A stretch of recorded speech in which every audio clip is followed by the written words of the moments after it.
পুরুষের সাদৃশ্য এখতিয়ার করে তাদের উপর আল্লাহ লানত। যে পুরুষ নারীর সাদৃশ্য এখতিয়ার করে তাদের উপর আল্লাহ লানত। এজন্য যে নারীরা পুরুষের পোশাক পরিধান করে এদের উপর আল্লাহ লানত। যে পুরুষ নারীর পোশাক পরিধান করে এদের উপরে আল্লাহ লানত।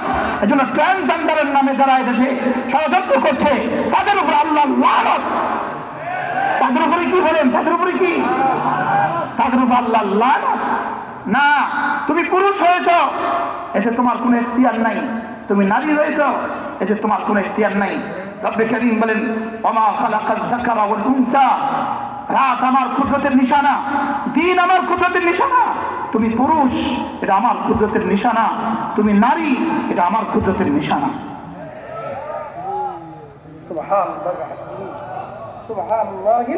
আমি আমার সারা পৃথিবীর সমস্ত টেকনোলজি, সমস্ত সায়েন্স, সমস্ত মেডিকেল সায়েন্স মিলে এক বাচ্চাকে নারীকে পুরুষ বানাবার কোনো সুযোগ নেই।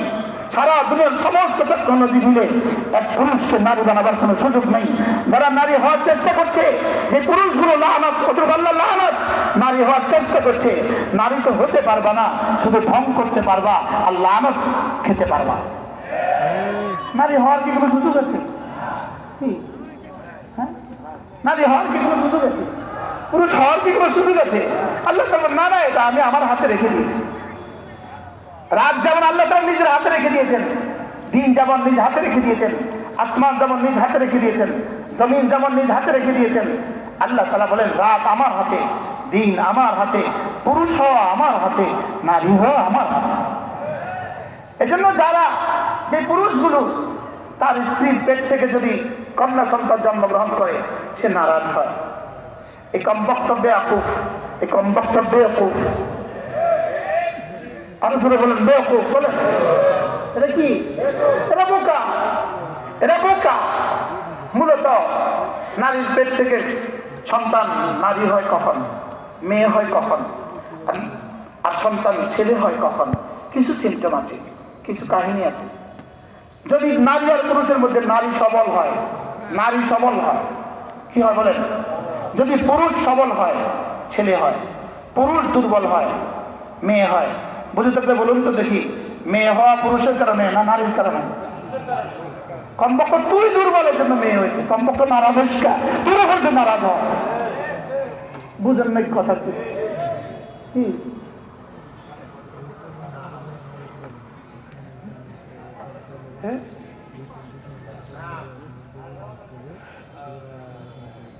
নারাজ হওয়া দরকার ছিল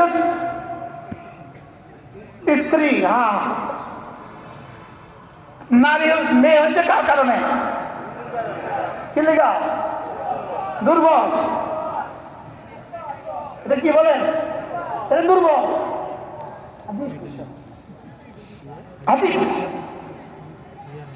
পেটের সন্তান কখন বাবার আকৃতি ধারণ করে, পেটের সন্তান কখন মায়ের আকৃতি ধারণ করে, এটা সব কখন কিভাবে হয়? এটা কেন হয়? পেটের সন্তান নারীর আকৃতি পুরুষের আকৃতি ধারণ করে কখন? পুরুষের আকৃতি ধারণ করে কখন? বলতাম না।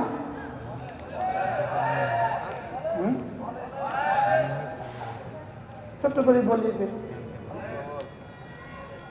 পুরুষ সবল তখন পুরুষের আকৃতি ধারণ করে, নারী দুর্বল। নারী সবল তখন নারীর আকৃতি ধারণ করে। এখানে সবল আর দুর্বলের মশলা আছে, কিন্তু এটা কায়দায় কুল্লিয়া নয়। এটা কি নয়? কায়দায় কুল্লিয়া নয়, এটা কায়দায় জুজিয়া, ইত্তেফাকিয়া। এর বিপরীত হইতে পারে। তাহলে বোঝা গেছে যদি ছেলে হয় তাও খুশি, মেয়ে হলে বলেন মেয়ে হলে তাও কি? মেয়ে হলে তাও খুশি, কারণ আমার রব বানিয়েছেন। কে বানিয়েছে বলেন? আল্লাহ তাআলা বলেন আমি রাতের কসম খেয়ে বলি, আমি দিনের কসম খেয়ে বলি, ওমা খালাকাজ যাকারা ওয়াল উনসা, আমি সেই সত্তার কসম খেয়ে বলি যিনি তোমাকে পুরুষ বানিয়েছেন, যিনি তোমাকে নারী বানিয়েছেন, আমি সেই সত্তার কসম খেয়ে বলি সুবহান। রব নিজের মধ্যে নিজেকে ফিকির করার জন্য মাকতাবে ফিকির দিয়েছেন। তুমি তোমার মধ্যে তুমি ফিকির করো, আমাকে নিয়ে তুমি ফিকির করো। এটা আমার করা, এটা তোমার করা না। পুরুষকে পুরুষ বানিয়েছে কে? আরো বলেন কে? নারীকে নারী বানিয়েছেন কে? কথা, ছোট্ট একটা কথা মনে হয়ে গেছে। হযরত মাওলানা শাহ হাকিম মোহাম্মদ আখতার রাহিমাহুল্লাহ তাআলা তিনি বলেন, যদি কারোর বিবি একটুখানি কালো হয়, হতে পারে না?